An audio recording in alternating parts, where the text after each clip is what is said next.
तो दोस्तों चेन्नई में इंग्लैंड के खिलाफ खेले गए पहले ही टी20 मुकाबले में टीम इंडिया के बड़े नाम के सभी बल्लेबाजों के निराशाजनक प्रदर्शन करने के बाद बैकफुट पर आ गई थी टीम इंडिया। लेकिन दोस्तों इसके बाद गेंदबाजों ने किया कमाल, जहां भारतीय टीम के तेज तर्रार गेंदबाज मोहम्मद सिराज ने अपनी घातक तेज तर्रार यॉर्कर लाइन की गेंदबाजी से इंग्लैंड के बल्लेबाजों के छुड़ाए पसीने और एक बार फिर से लगभग हार चुके मुकाबले में अंतिम ओवर में हैट्रिक विकेट लेकर पलटा पूरा हारा हुआ मैच और इंग्लैंड को दे दी पहले ही टी20 मुकाबले में क्रिकेट इतिहास की सबसे शर्मनाक हार। नमस्कार दोस्तों, स्वागत है आपके अपने खूबसूरत से क्रिकेट चैनल क्रिक अबोबो में। दोस्तों इस वीडियो में हम आपको भारत और इंग्लैंड के बीच चेपक में खेले गए पहले ही टी20 मुकाबले की पूरी रोमांचक हाईलाइट आपके सामने परोसने वाले हैं। लेकिन दोस्तों वीडियो में आगे बढ़ने से पहले आप मोहम्मद सिराज और मोहम्मद शमी में से किसे टीम इंडिया का सबसे खतरनाक तेज गेंदबाज मानते हैं? अपनी कीमती सुझाव कमेंट में जरूर बताएं। वीडियो पसंद आए तो इसे लाइक करिए और चैनल को सब्सक्राइब करना बिल्कुल भी ना भूलिएगा। दोस्तों जैसा कि आप सभी जानते हैं कि हाल ही में भारत और इंग्लैंड के बीच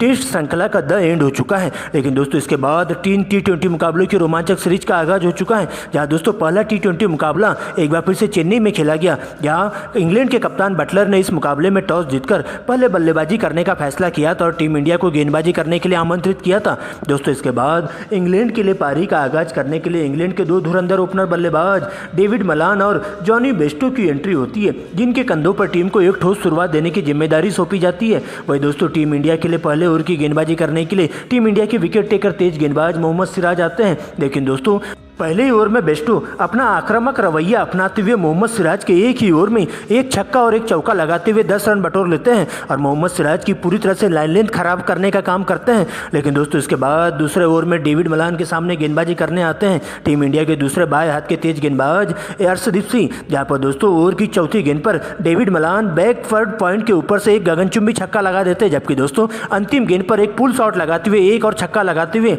दूसरे ओवर में 12 रन बटोरते हैं। दोस्तों इसके बाद दोनों ही बल्लेबाज आगे इसी शैली में बल्लेबाजी करते हुए टीम इंडिया के दोनों ही तेज गेंदबाजों पर पूरी तरह से टूट पड़ते हैं। यहाँ पर दोनों ही बल्लेबाज अच्छी गेंदों को छोड़ते हुए खराब गेंदों पर ताबड़तोड़ रवैया अपनाना शुरू कर देते हैं और देखते देखते पावर प्ले के दौरान भरपूर फायदा उठाते हुए 6 ओवरों के खेल की समाप्ति के बाद टीम का स्कोर बिना विकेट गंवाए स्कोर बोर्ड पर 63 रनों तक पहुंच जाता है। लेकिन दोस्तों इसके बावजूद भी दोनों ही बल्लेबाज यही नहीं रुकते हैं और इसके बाद कछुए की चाल के साथ सिंगल डबल के साथ दोनों ही बल्लेबाज अपने अपने 50 की ओर बढ़ने लगते हैं। यहाँ पर दोस्तों सबसे पहले 90वें ओवर में डेविड मलान 2 लगातार चौके लगाते हुए मात्र 36 गेंदों में अपनी हाफ सेंचुरी पूरी करते हैं, जबकि दोस्तों 10वें ओवर में जॉनी बेस्टो भी 2 छक्के और 2 चौके लगाते हुए 20 रन बटोरते हैं और इसी ओवर में अपना 50 पूरा करते हैं। लेकिन दोस्तों इस साझेदारी को तोड़ने के लिए कप्तान रोहित शर्मा स्पिन गेंदबाज रवि बिश्नोई की एंट्री करवाते हैं, जहां पर दोस्तों 11वें ओवर में रवि बिश्नोई आते ही अपने स्पिन गेंदबाजी के माध्यम से सबसे पहले डेविड मलान को अपना शिकार बनाते हैं और ओवर की पहली गेंद पर उन्हें 56 रनों के स्कोर पर क्लीन बोल्ड कर देते हैं। हालांकि दोस्तों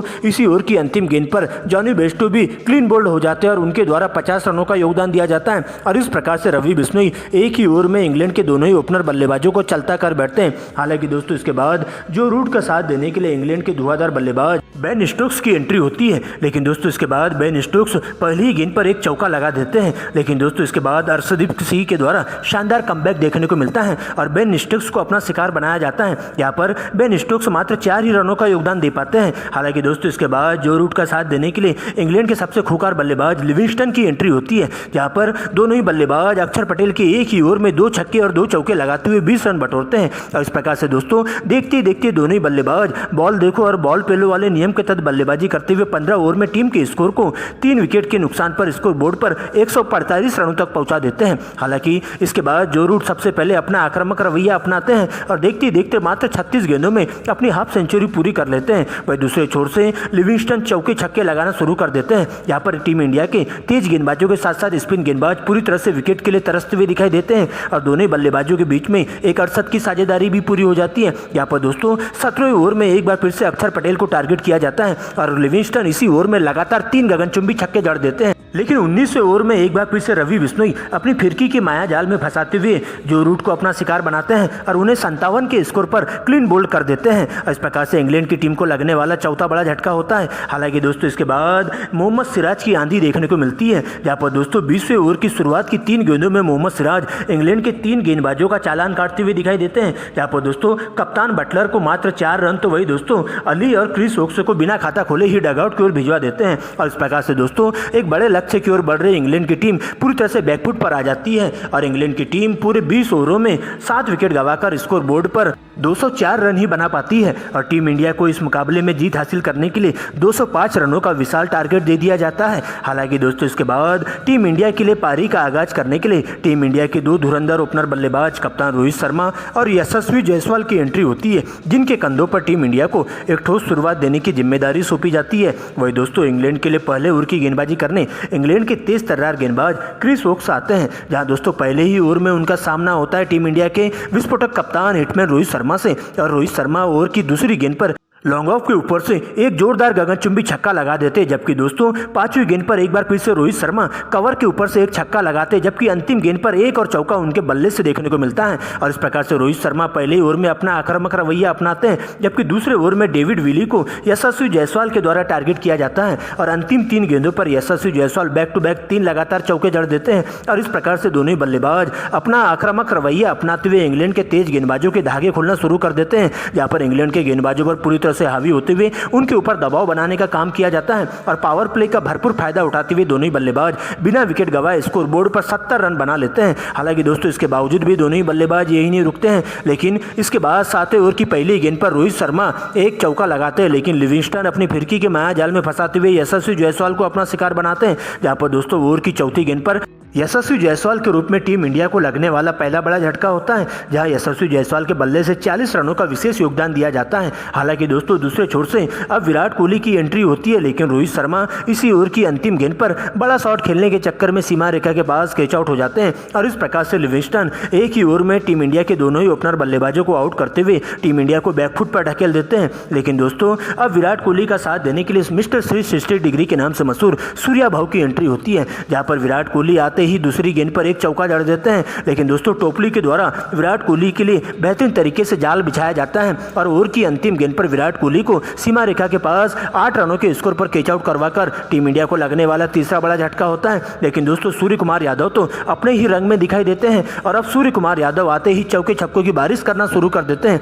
जहां उनके लिए नए बल्लेबाज के तौर पर साथ देने के लिए भारतीय टीम के खली के नाम से मशहूर शिवम दुबे की एंट्री होती है। जहां पर दोस्तों सूर्य कुमार यादव के साथ मिलकर शिवम दुबे आगे का मोर्चा संभालते और सबसे पहले सिंगल डबल के साथ ही टीम इंडिया के स्कोर को 10 ओवर की समाप्ति तक 80 रनों तक पहुंचाते हैं। लेकिन दोस्तों इसके बाद जैसे ही एक बार फिर से दोनों ही बल्लेबाज 5वें गेंद में बल्लेबाजी करना शुरू करते हैं, तो इसके बाद तो इंग्लैंड के गेंदबाज विकेट के लिए तरसते हुए दिखाई देते हैं। यहाँ पर दोस्तों शिवम दुबे एक बार फिर से मोइन अली को टारगेट करते हुए लगातार 3 गगनचुंबी छक्के जड़ देते हैं, जबकि दोस्तों 14वें ओवर में सूर्य कुमार यादव विली को टारगेट करते हैं और इसी ओवर में 2 छक्के और 2 चौके लगाते हुए 20 रन बटोरते हैं और मात्र 27 गेंदों में ही सूर्य कुमार यादव अपनी हाफ सेंचुरी पूरी कर लेते हैं। और देखते देखते इन दोनों ही बल्लेबाजों के बीच में एक अरसद की साझेदारी पूरी हो जाती है और 15 ओवर की समाप्ति के बाद टीम इंडिया का स्कोर बोर्ड पर 140 रनों तक पहुंच जाता है, वो भी 3 विकेट गंवाकर। लेकिन दोस्तों इसके बाद 16वें ओवर में एक बार फिर से शिवम दुबे का आक्रामक रवैया देखने को मिलता है, जहां पर शिवम दुबे एक बार फिर से मोइन अली को टारगेट करते हैं और 3 लगातार चौके उनके बल्ले से देखने को मिलता है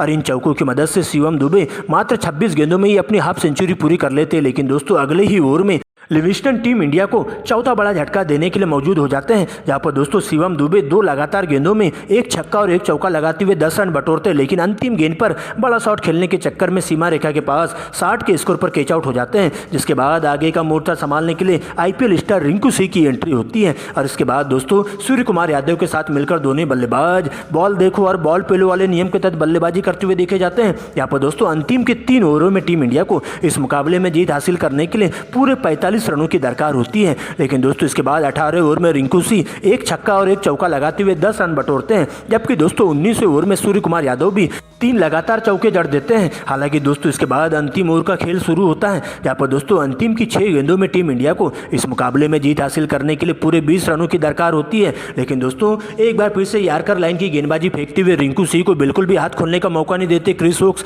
लेकिन सर पर कफन बांध करके आए रिंकू सिंह अंतिम की 4 गेंदों में 2 छक्के और 2 चौके लगाते हुए 20 रन बटोर लेते हैं और इस प्रकार से लगभग हार चुके मुकाबले में इंग्लैंड के जबड़े से जीत को छीनकर टीम इंडिया पहले T20 मुकाबले में 6 विकेट से शानदार जीत दर्ज कर लेती है और इस प्रकार से टीम इंडिया सूर्य कुमार यादव और रिंकू सिंह के द्वारा अंतिम के ओवरों में खेली गई धुआंधार पारी की बदौलत इंग्लैंड को करारी मात दे देती है और 3 T20 मुकाबलों की सीरीज में चेन्नई के चेपक में खेले गए पहले T20 मुकाबले को जीतकर सीरीज में 1-0 की अजय बढ़त हासिल कर लेती है और इस प्रकार से टीम इंडिया एक बार फिर से जीत से शुरुआत करते हुए अपना दबदबा बना लेती है और इंग्लैंड पर पूरी तरह से हावी होने का काम करती है।